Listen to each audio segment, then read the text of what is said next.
வணக்கம். குடியாத்தம் குமரன். நமது அதிமுகனுடைய பொதுச் செயலாளர், எதிர்க்கட்சி தலைவர் திரு எடப்பாடி பழனிசாமி அவர்கள் பொய்யிலே பிறந்த பொய்யிலே வளர்ந்த புலவர் பெருமாளே, அது யாருன்னு கேட்டால் திரு எடப்பாடி பழனிசாமி தான். அந்த பாட்டு அவரு தான் பொருந்தும். ஏன்னா அவர் பேசும்போது அவருக்கு என்ன பேசுகிறாருன்னு தெரியாமல் அவரே வாயை கொடுத்து மாட்டிக்கிறார். எப்பவுமே அவரே வாயை கொடுத்து மாட்டிக்கிறார். பேசி பேசி வளர்ந்த கட்சி திமுக, பேசி பேசி ஆட்சிக்கு வந்த கட்சி திமுக. எடப்பாடி எங்கள்கிட்டே வந்து சிக்கிக்கிறார் பாருங்க. அதாவது அவர் இப்போ ஒரு பஸ்ஸில் கிளம்புறாரு. பின்னால் அந்த கூத்தாடி கோமாளி விஜய் அவங்க ஒரு பஸ்ஸில் போகிறான். அதுக்கு தான் எங்கள் நாளைய தமிழகம் மாண்புமிகு அண்ணன் நாளைய முதல்வர் அண்ணன் உதயநிதி ஸ்டாலின் சொன்னார், உங்கள் பஸ்ஸு எல்லாம் நான் ஓவர்டேக் பண்ணி போயிடுவோம் அரசாங்கத்தினுடைய எங்கள் பிங்க் கலர் பஸ்ஸில்னு சொல்லி அண்ணன் உதயநிதி சொன்னார். சரி, நீங்கள் பஸ்ஸில் போங்க. அங்கே போய் மக்கள் மத்தியில் பேசும்போது தவறான தகவல், பொய்யான தகவல், அவதூறான தகவலை எடப்பாடி பேசுகிறார். ஒரே ஒரு விஷயம் மட்டும்தான் இந்த பதிவில். எடப்பாடி என்ன சொல்கிறார் அப்படின்னா, இந்தியாவிலே ஊழலுக்காக கலைக்கப்பட்ட ஒரே கட்சி எதுன்னு கேட்டால் திமுகன்றார். அதை நம்ம பேசலாமா? இன்னொருத்த முதுகுக்கு பின்னால் அழுக்குன்னு சொல்லும் போது நம்ம முதுகு பின்னால் அழுக்கு இருக்குதான்னு பார்த்துக்கணும். நமக்கு உடம்பே அழுக்கா இருக்கு. இப்போ எனக்கெல்லாம் அந்த அம்மையார் செல்வி ஜெயலலிதா பற்றி பேசணுன்ற எண்ணம்லாம் எனக்கு கிடையாது. அவங்க இறந்துட்டாங்க, அவங்கள பற்றி பேசக்கூடாது. ஆனால் நீங்கள் பேசும்போது அந்த அம்மாவை பேச வேண்டிய சூழ்நிலை.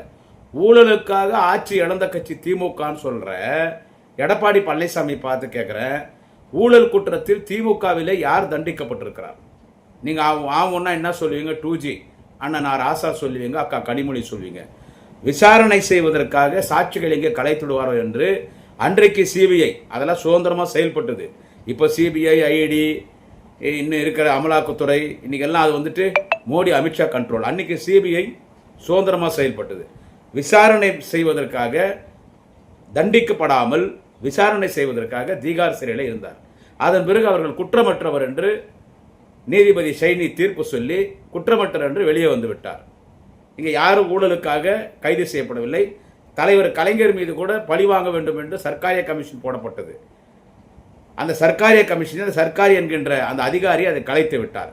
எனவே கலைஞர் ஊழலுக்காக கைது செய்யப்படவில்லை, தண்டிக்கப்படவில்லை.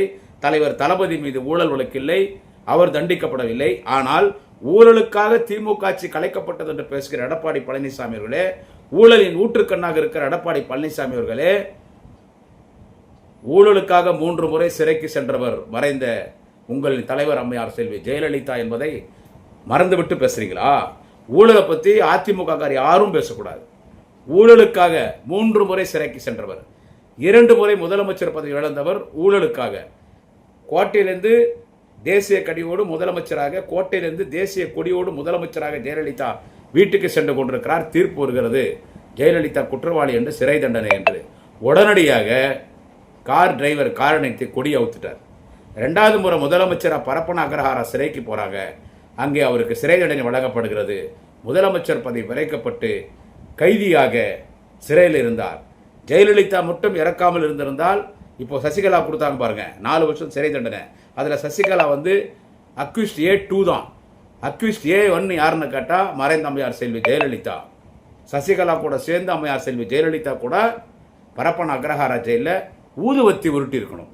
எனவே இந்தியாவிலே ஊழலுக்காக 3 முறை சிறைக்கு சென்று ஊழல் செய்துவிட்டு நீதிமன்றத்தால் தண்டிக்கப்பட்டு 2 முறை முதலமைச்சர் பதவி பறி கொடுத்தவர் யார் என்று கேட்டால் அம்மையார் செல்வி ஜெயலலிதா என்பதை எடப்பாடி பழனிசாமி அதை மறந்துட்டு பேசுறீங்களா? இல்லை எல்லாரும் கேனியனுங்க, நம்ம காசு கொடுத்தானே கூட்டின்னு வந்திருக்கிறோம், எல்லாருக்கும் அண்டா குண்டா கொடுத்தானே கூட்டின்னு வந்திருக்கிறோம், எல்லாருக்கும் என்னென்ன வேணுமோ அவங்களுக்கு எல்லாம் கொடுத்து தானே கூட்டின்னு வந்திருக்கிறோம், நம்ம என்ன பேசலான்னு இந்த கூட்டம் கேட்டுக்கோங்கன்னா, கேட்குற நாங்கள் ஒன்றும் கேனியனுங்க இல்லை, அங்கே இருக்கிற மக்களும் கேனியனுங்க இல்லை, நீங்களும் ஒன்றும் அதி புத்திசாலியில் எடப்பாடி பழனிசாமி அவர்கள். எனவே ஊழலுக்காக கலைக்கப்பட்ட கட்சி திமுக என்பதை சொல்லுகிற தகுதி எடப்பாடி பழனிசாமிக்கு இல்லை. ஊழல் என்று சொன்னால் நேஷனல் கரப்டட் பொலிட்டிஷியன் இஸ் செல்வி ஜெயலலிதா. உண்மைதானே அது? ஊழலுக்காக தண்டிக்கப்பட்டு 2 முறை முதலமைச்சர் பதவி இழந்தவங்க எங்களை பார்த்து ஊழலுக்காக கலைக்கப்பட்ட கட்சின்றீங்க. ஊழல்னா நீங்கள் ஊழல் பண்ண காரணத்தினால தான் கொடநாடு கொலை கொள்ள வழக்கு, நீங்கள் ஊழல் பண்ண காரணத்தினால தான் இன்னைக்கு போய் முட்டிக்கால் போட்டுன்னு போய் எப்படி அன்னைக்கு சசிகலா காலில் முட்டிக்கால் போட்டு போய் விழுந்தீங்களோ அந்த மாதிரி முட்டிக்கால் போட்டுன்னு போய் அமித்ஷா காலில் விடுறீங்க, முட்டிக்கால் போட்டுன்னு போய் மோடி காலில் விடுறீங்க, முட்டிக்கால் போட்டுன்னு போய் நம்ம மாமி ஆயா நிர்மலா சீதாராமன் காலில் விடுறீங்க, எல்லார் காலையும் முட்டிக்காலில் போட்டு போய் பிஜேபி காலில் விடுறீங்கன்னா நீங்கள் ஊழல் பண்ணியிருக்கீங்க. உங்கள் கூட இருக்கிற முன்னாள் மந்திரிகள்லாம் ஊழல் பண்ணிக்க. எனவே ஊழல் என்றால் அதிமுக. ஊழல் செய்துவிட்டு சிறைக்கு சென்றவர், 3 முறை சிறைக்கு சென்று தண்டிக்கப்பட்டு முதலமைச்சர் பதவி 2 முறை இழந்தவர் அம்மையார் செல்வி ஜெயலலிதா என்பதை நினைவில் வைத்துக் கொண்டு அண்ணன் எடப்பாடி பழனிசாமி அவர்கள் பேச வேண்டும் என்று அவருக்கு இந்த பதிவின் மூலமாக தெரிவித்துக் கொள்கிறேன். நன்றி, வணக்கம்.